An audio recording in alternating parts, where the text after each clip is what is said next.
From FingerLakes1.com and presented by FL1 Radio, this is Inside the FLX. As local government and economic development agencies seek out new ways to attract business and grow existing ones, a frequently forgotten option is utilizing local history. Our guests this hour are from the Landmark Society and Friends of Parrott Hall. They're here to talk about an annual list of properties known as the Five to Revive. Parrott Hall in Geneva and the National Yeast located in Seneca Falls were both on that list this year. There have been a lot of questions that we're going to try to answer and even talk about the list more broadly and what it means for the region. But first, we're going to get a quick break in to hear from today's show sponsors, so stay tuned. We'll be right back. Inside the FLX and other programming on FingerLakes1.com is made possible by local sponsors supporting local reporting. Learn more about advertising on Finger Lakes One by clicking on the Advertise button at the bottom of our homepage. I was severely injured. I was on a ventilator. My husband was scared, and he just went for the nearest number that he had heard advertised over and over and figured they're the best. They know what they're doing. I think that's the typical reaction. But unfortunately, it wasn't the right one. And I'm thankful that we learned that early on in the process. He decided to look for someone locally who would give us a little more personalized attention. And when we met Steve and talked with him, we knew that we had found that person. If you want to feel like you have an attorney who's in your corner, who's going to listen to you, who's going to endeavor to understand you, give Steve a call. I really felt like everyone at Madej, Mears, and Rickey really cared. For a law firm that cares about you, contact Madej, Mears, and Rickey at 315-568-0911. Prior results do not guarantee a similar outcome.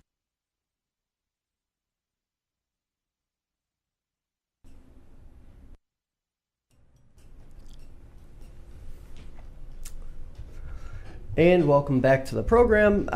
We are talking about history and how that relates to future growth of the region and continuing to sort of champion what really the Finger Lakes region and Rochester, et cetera, is all about. I'd like to just give our guests a chance to introduce themselves. Let's work backwards. Let's start with Robert Seam. You are representing Friends of Parrott Hall. Tell us a little bit about yourself. Yeah. Thanks, Josh.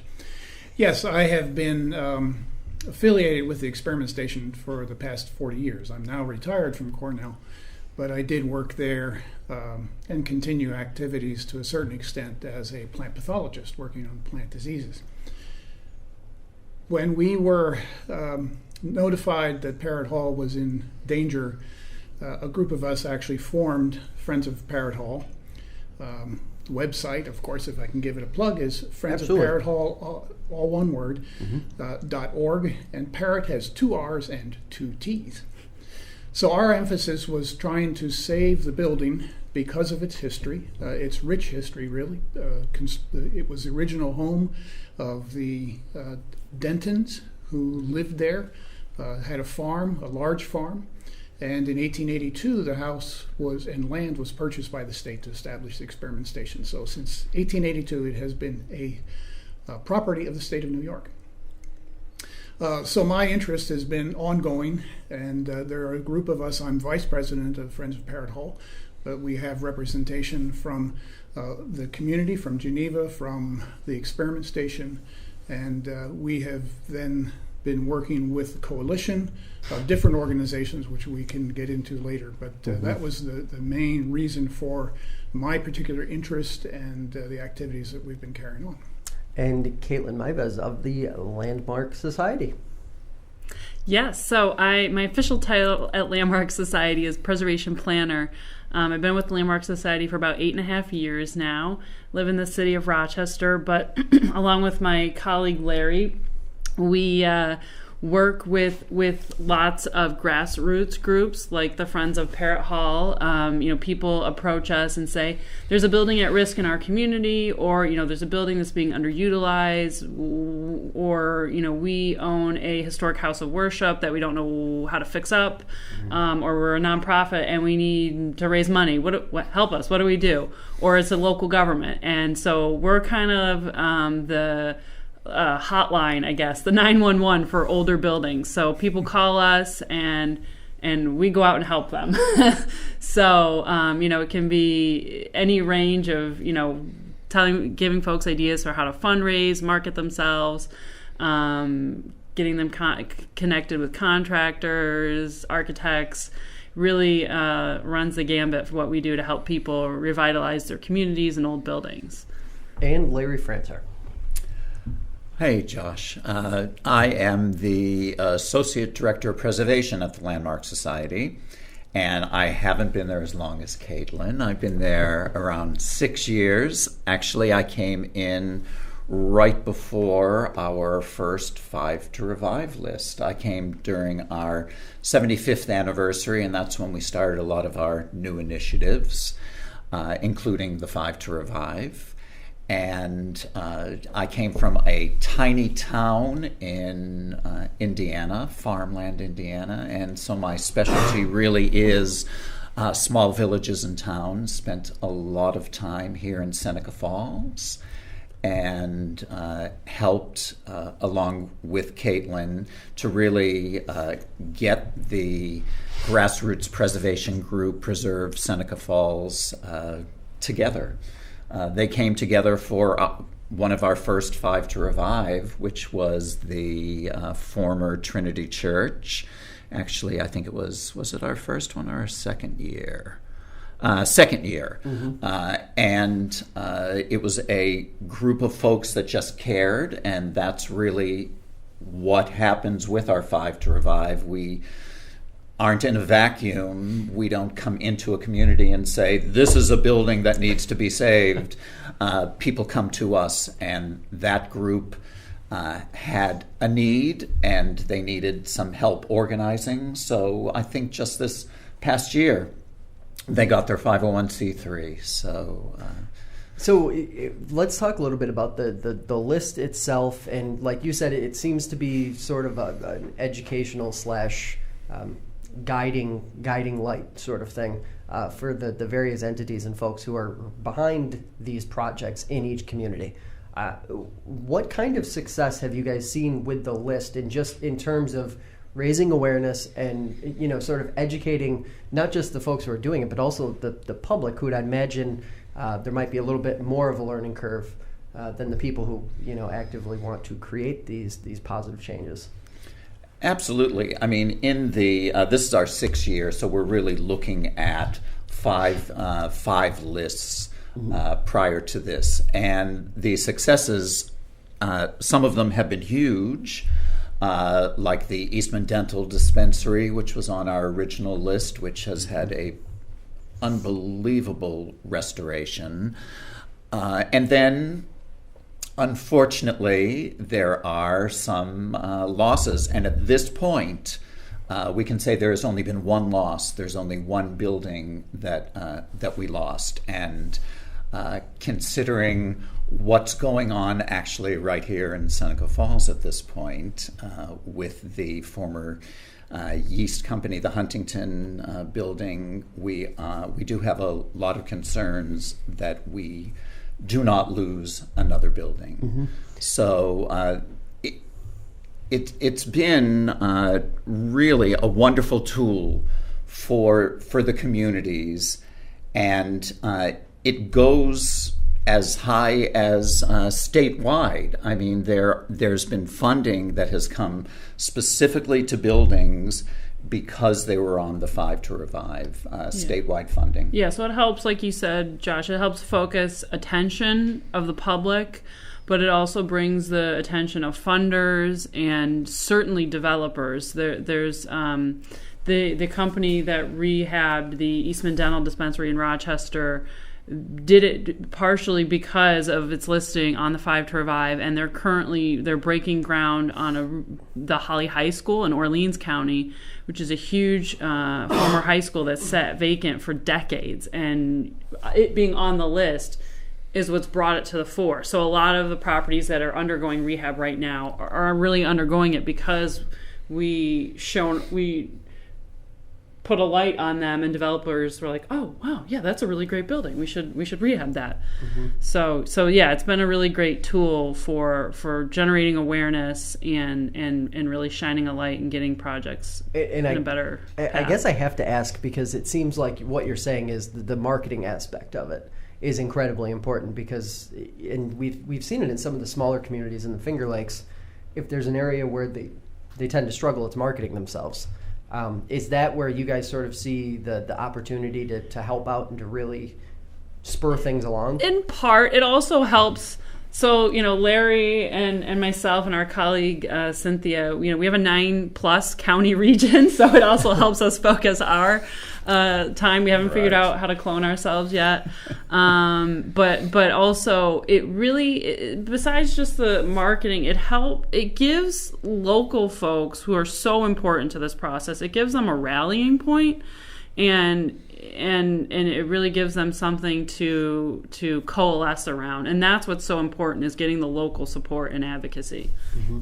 Now, what do some of the funding sources look like historically with some of the projects that you guys have worked on in the past? Is it grant money? Is it private investment? Is it a mix of both? Or what kind of things do you guys usually see? All of the above. I mean, it's really a matter of cobbling together money from every possible source. So it's, doing those $10, $20 donations from your supporters. It's getting, some big bucks, hopefully from state grants from New York State, getting grants from private foundations, doing creative events, whatever means you can get the money, you got to get it.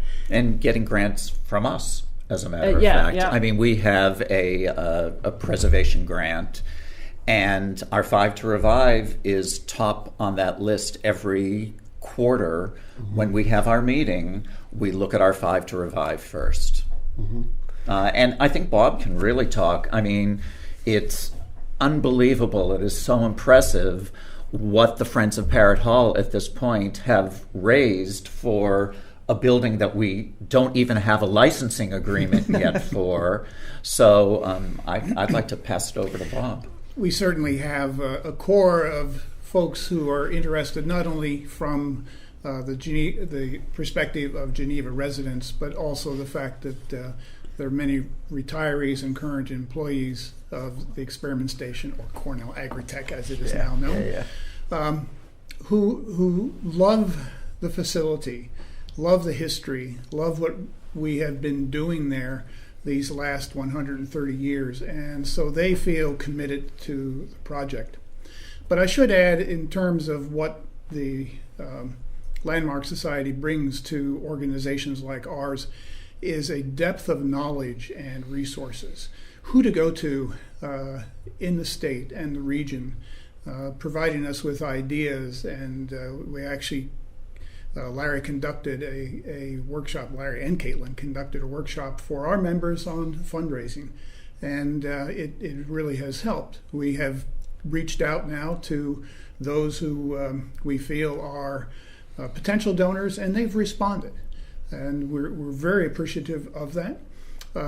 As we move forward, we're going to be working up the ladder to larger organizations and state grants. In fact, we have a state grant in process right now. But the fact that the Landmark Society, and I should add the Preservation League of New York State as well, has been extremely helpful to us. And without their assistance, I'm sure we would not be as far along as we are at this point. Now I have to ask, because it has seemed pretty apparent that the response from the community, even before the announcement, and while you guys were still literally trying to save the structure from being demoed, the response was overwhelmingly positive. Exactly. It's really the local community against the state in this particular case, because the building since 1882 has been owned by New York State. Mm-hmm. It has passed through different agencies. The current owner is Parks, New York State Parks, Recreation, and Historic Preservation. And when the building was turned over to them in the early 1970s, structural assessment of the building rated it as good. It has fallen into disrepair because of lack of attention, and by 2017 the state said, "Oh, this building's in terrible shape, we need to tear it down." And that was the flag that went up and initiated so much of the activities that we see happening right now.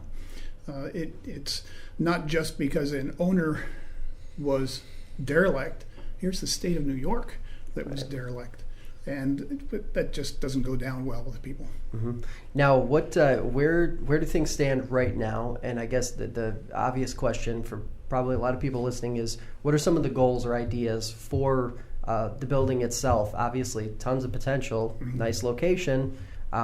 Still, from the outside, if you're just driving by, it looks like it's in good shape. It looks like it's a visually pleasing structure. Where do you guys stand, and where are you going? Okay.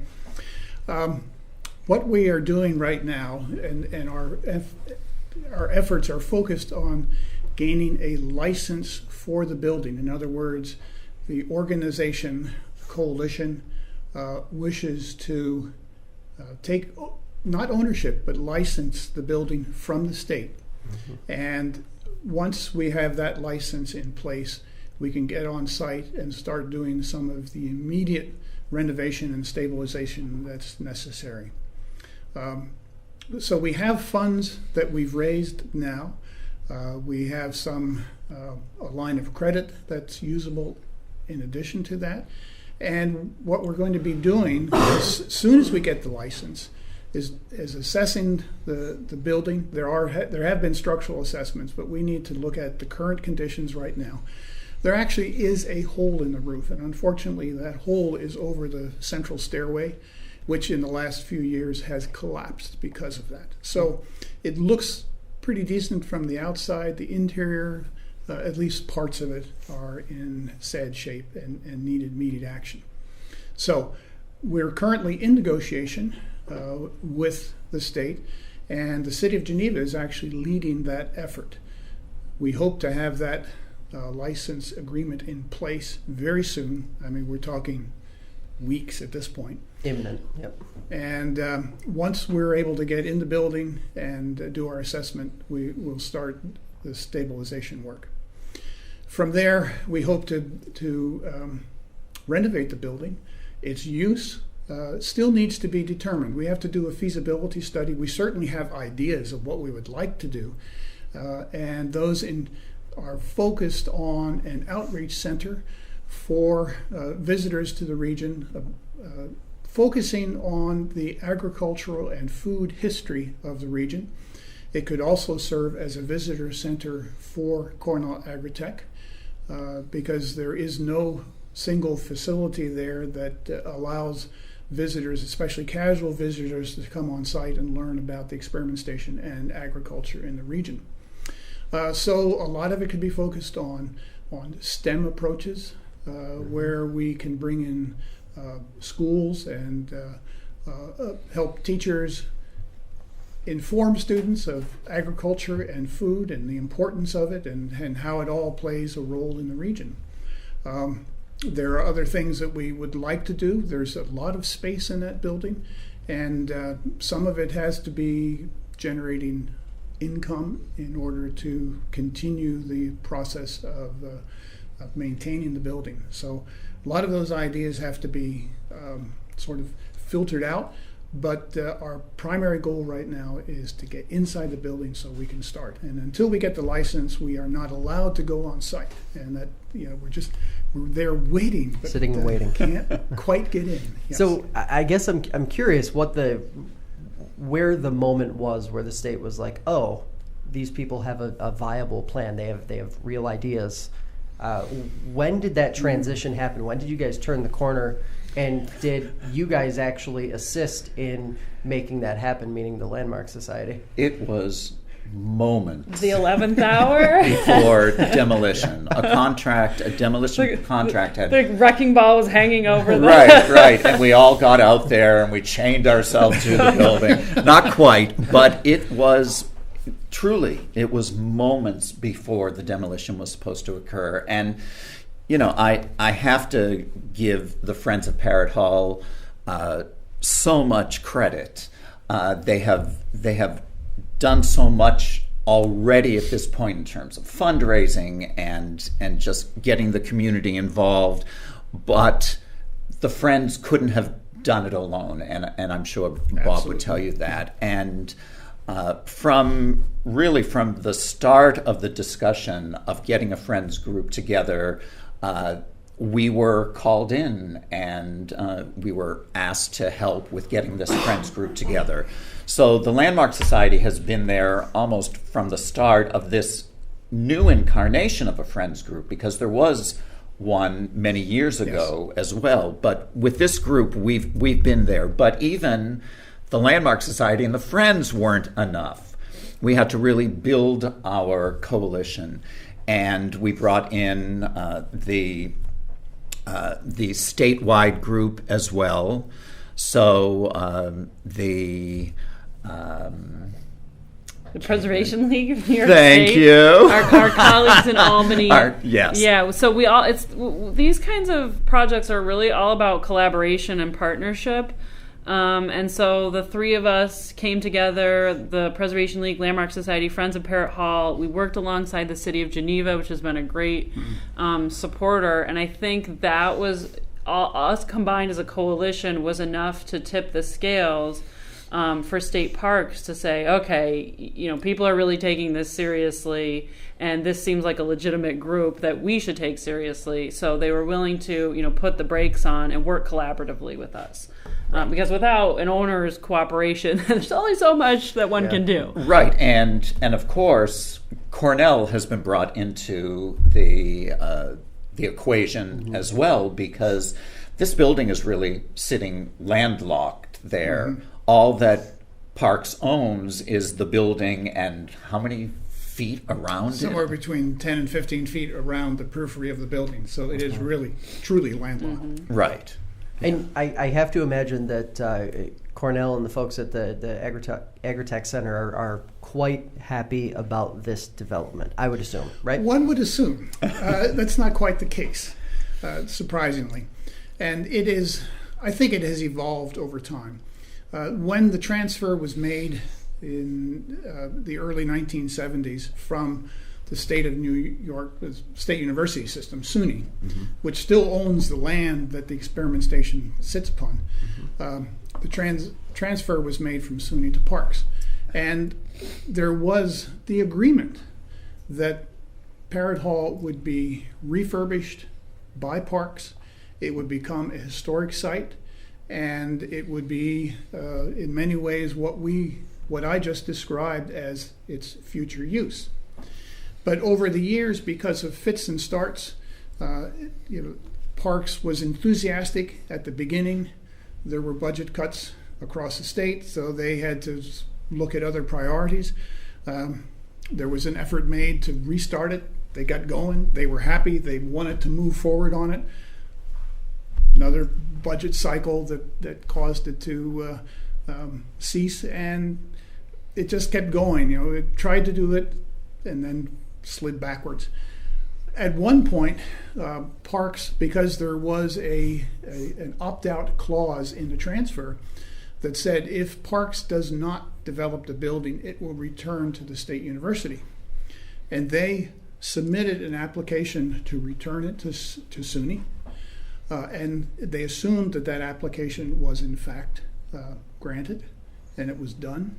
And by the early 2000s, they thought they were done with Parrott Hall. It went back. It hadn't. Office of General Services had never processed it, and it remained under the ownership of Parks. And all that while, for the last 15 years or so, they thought they had nothing more to do, and consequently didn't do any maintenance on the building, and the deterioration started increasing over that time period. Is there any indication as to how something like that happened? I mean, 15 years, you're saying 15 years passed between A and B. Nobody asked the second question in that 15-year period, or?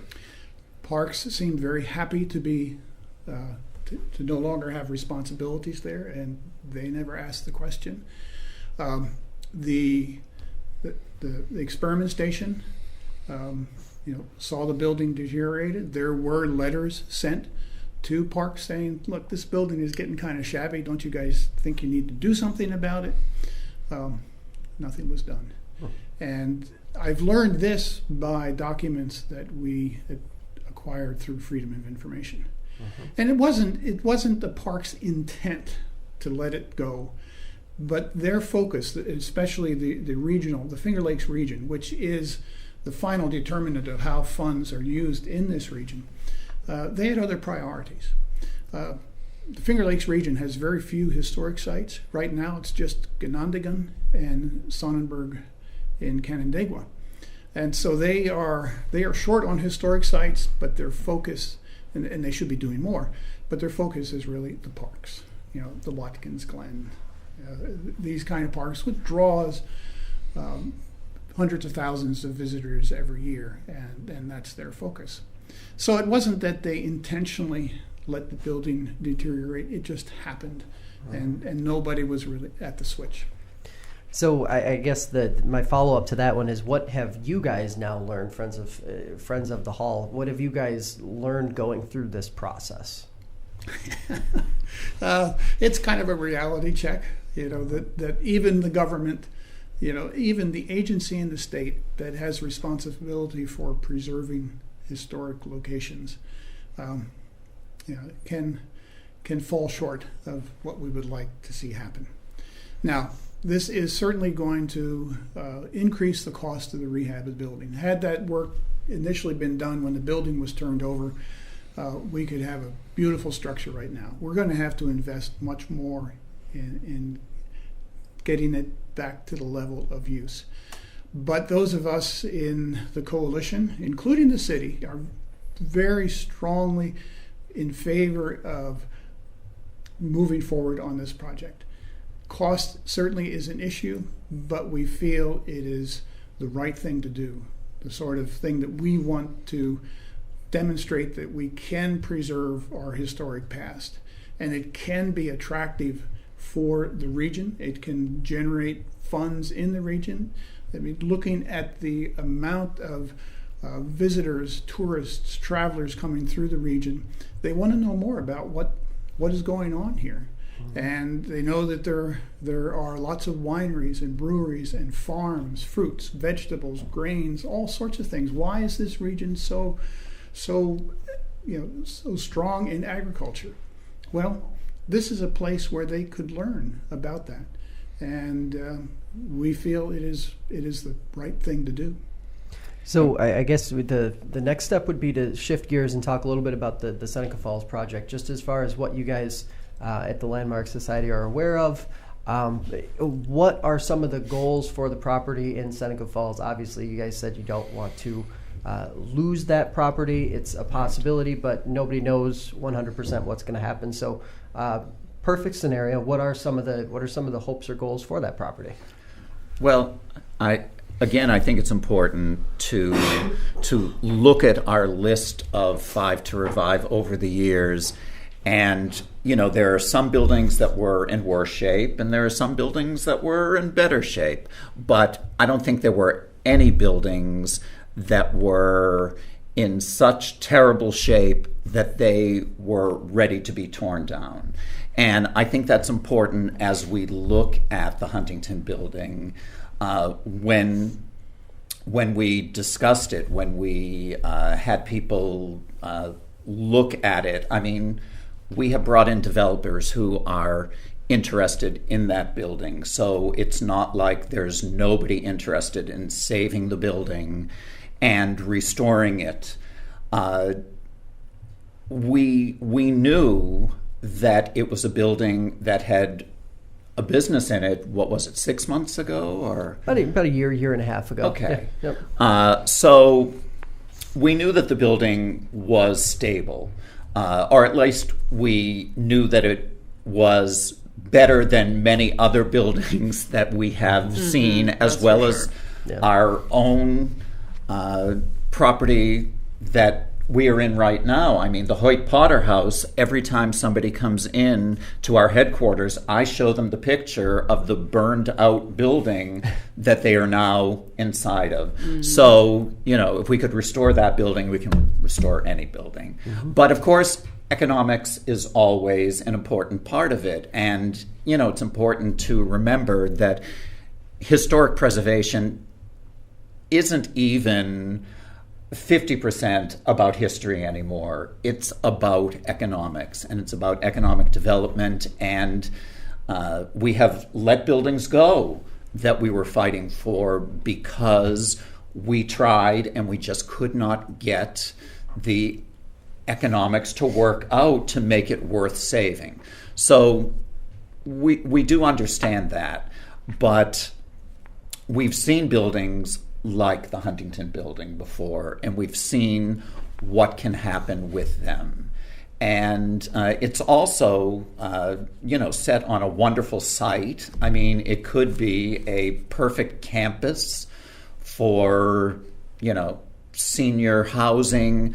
A lot of our buildings, what we bring to the table is the funding for tax credits, for historic tax credits, for the senior housing, for all of that. So I think that's the direction we're looking at, but I think it's important just to remember that there's not only one gas station interested in this building. There are other developers who have looked at it, who have expressed their interest in saving the building. And I guess how much of the challenge then becomes just getting that message out to people? Because that right there is literally the first time that I, for one, even in covering Seneca Falls and Seneca County on a daily basis, that's the first time I've heard that.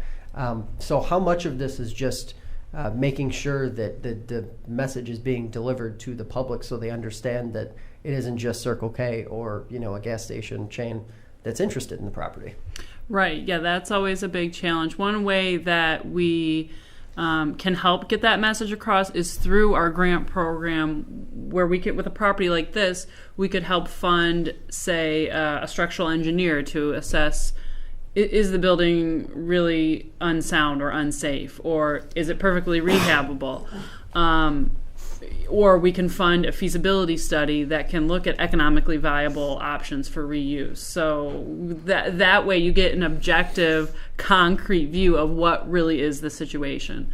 As preservationists, I can't tell you how many times Larry and I hear people say, "Oh, the building's in terrible condition, it's unsafe, we have to tear it down." That's kind of like the knee-jerk reaction that people go to when they have a building that they just don't want to deal with, or it's just an inconvenience to them, or they're not interested in exploring reuse options. And the fact is that buildings are so rarely too far gone, and there often is an economically viable way to rehab them. So getting that message out is part of our part of our job. And is it always a mixed bag? Sometimes you see communities like Geneva where they totally 100% rally around an idea, or very close to 100% rally around an idea, and then others where it's a little more divided, a little more uncertainty involved, or does it primarily go one way or another? No. I mean, it just, a lot of it depends on the building.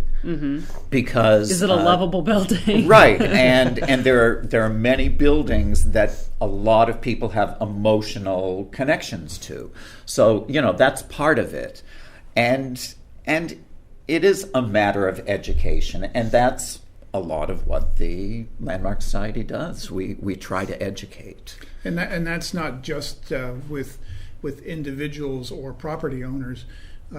Landmark Society educates governments, and later this month there is a workshop, I think, in Clifton Springs for government officials dealing with how what are the steps in preserving a building. What should a community be doing to ensure that there are preservation options available in their own legislation, whether it's zoning or setting up a historic zone or district. There's a lot that can be done, and smaller communities really aren't aware of this. So the Landmark Society comes in and helps educate. So does there need to be more of a focus on the preservation in terms of economic development? Because it does seem like we see a lot of this new building is going up. We've obviously seen the welcome centers going up. A lot of attention has been paid to that. But there are plenty of old defunct buildings or the buildings that people think are not in the greatest of shape.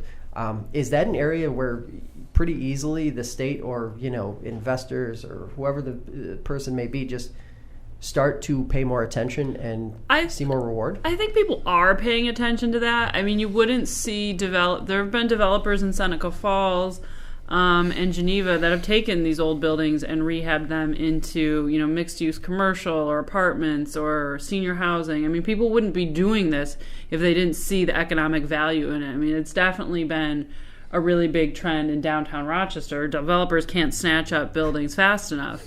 And so I think, and especially with the connection to heritage tourism, people want to visit and live in and work and spend time in places that have a sense of place, that have their own unique character, and that don't just look like anywhere USA.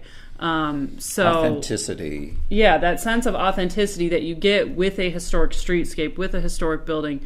People want that, and so that inherently has economic value. And I think a lot of local governments get that. The village of Perry in Wyoming County is a great example of that. They're invested heavily in redeveloping their historic Main Street. So people get it. Some communities really invest in that message more than others.